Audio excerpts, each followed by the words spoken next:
tour guide today, Rosemary. So nice to meet all of you.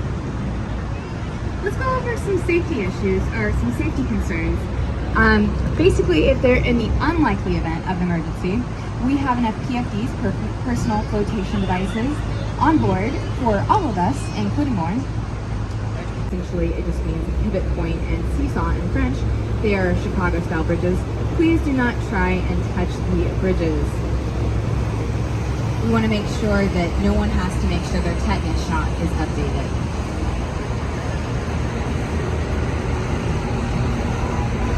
And we are on our way.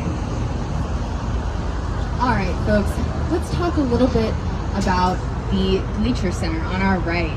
That is the University of Chicago Bleacher Center, designed by Dirk Lohan. Dirk Lohan is the grandson of Mies van der Rohe. Mies van der Rohe is the father of international mid-century modern style. He is a huge influence on Chicago-style architecture as well as global architecture. And that is his grandson that built Bleacher Center.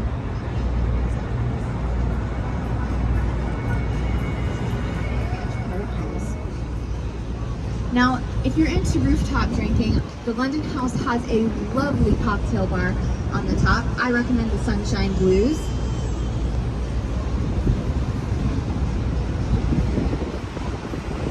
You can't beat the views, and the decor is absolutely gorgeous. Next to the London House Glass Edition by Gesh Partners is Mather Tower. Now, Mather Tower was completed in 1928. And at the time, it was the largest, tallest building in the world. However, it did not stay the tallest building for long, only about a couple weeks. We endearingly call it the Gothic Rocket because of its Gothic style architecture.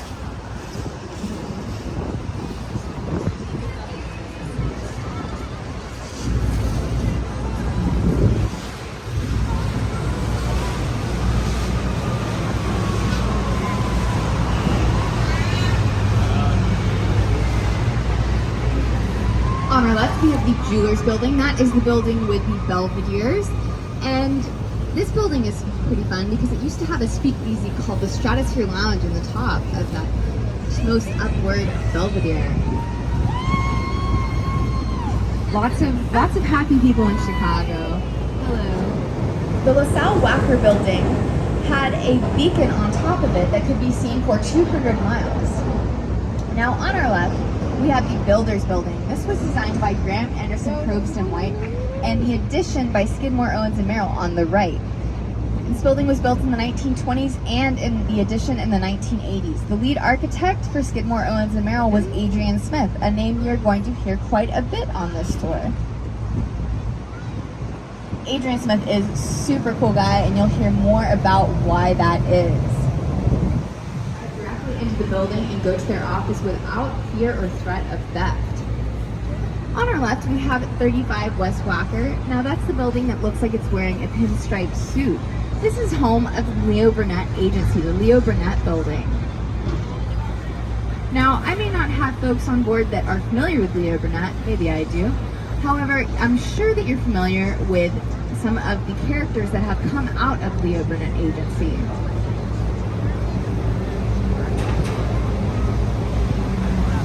We have the Jolly Green Giant, Snap Crackle Pop, and the Marlboro Man, just to name a few. One of my favorite buildings, you'll hear many of them today.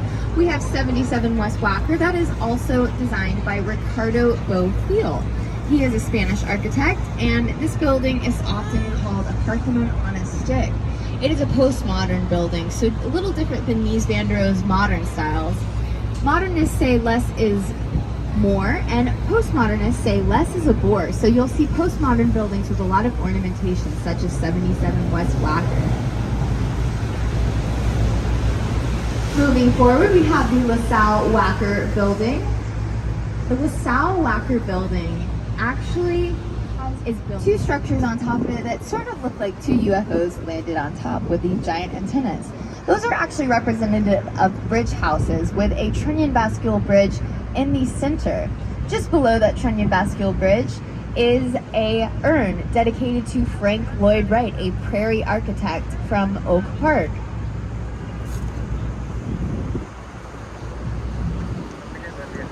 maybe you think Cohn Pedersen and Fox designed a gorgeous building. Well, I have a treat for you. The next building we're going to look at is also Cohn Pedersen and Fox, and that is 333 West Wacker. That is the green glass building that grows here. Now Captain Cat is turning us around, so it's a perfect opportunity for me to point out one of my favorite sculptures on the river, which is Santiago Calatrava's Constellation. That red, but it looks kind of like a 9, but it's called Constellation. Some people say it reminds them of the spark of the Chicago fire. I think it kind of looks like a phoenix rising from the ashes, but you gotta use your imagination. Now I know that you all want to know about 150 North Riverside. That is the building that looks like a giant pencil. Or some people call it a martini glass.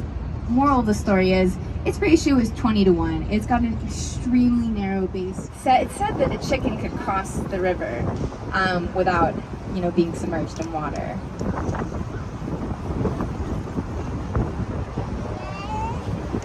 So you can imagine that this caused a fair amount of problems for Chicagoans because we had to deal with waterborne illnesses. We got our drinking water from Lake Michigan, still do, and the river running into Lake Michigan was polluting Lake Michigan. So after 1854, when we lost 1,400 people to waterborne illnesses, we decided in 1855 that we had to do something, and we had to do something quick. We hired Ellis Chesborough. Do you have any Bostonites on board?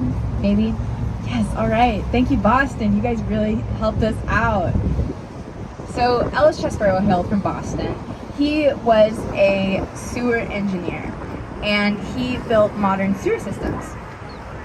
So he had 3 major ideas. And the first was he was going to get an army of men and some jacks, and he was going to jack up the buildings and build modern sewer systems underneath the buildings. So this was a great idea. We needed the modern sewer system.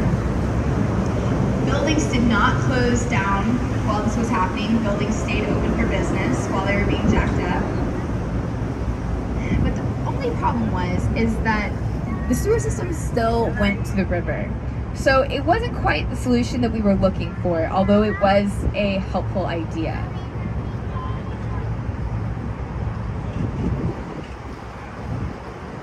Now, Chesborough had another idea. He said, I'm going to move the water intake crib, which is just our water filtration system.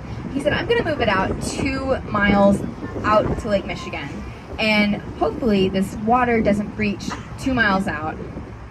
So he did just that. He moved the water crib, and unfortunately it didn't work. We'll see water cribs once we're out on the lake, and I'll be sure to point them out so you can see exactly what they look like.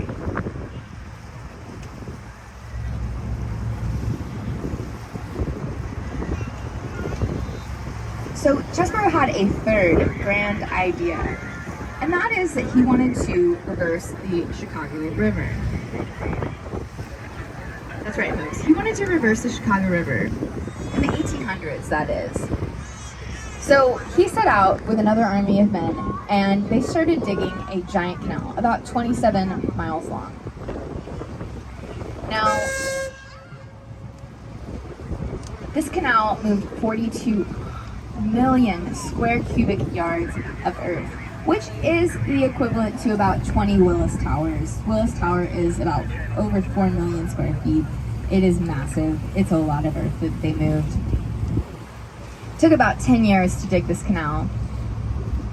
On January 2nd, 1900, there was some talk about St. Louis filing a lawsuit against us because by reversing the river, by reversing our chocolate pudding river, we would be sending our dirty water down the Des Plaines River to the Mississippi, ultimately to the Gulf of Mexico.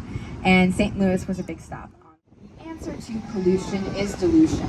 By the time that the water reached St. Louis, it would be diluted enough that it wouldn't be their problem.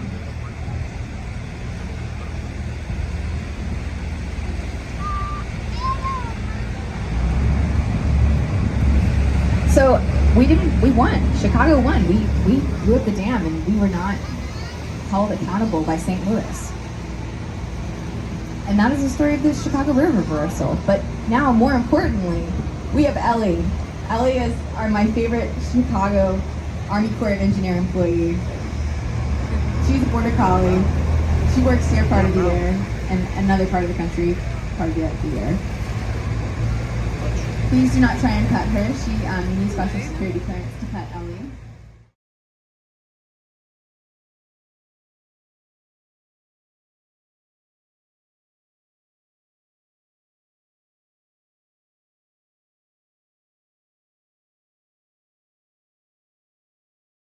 Shakespeare Theater. There's a Sable Hotel. There's a Margaritaville. There's a, if you look on our left and look at the white umbrellas, that is a rooftop beer garden.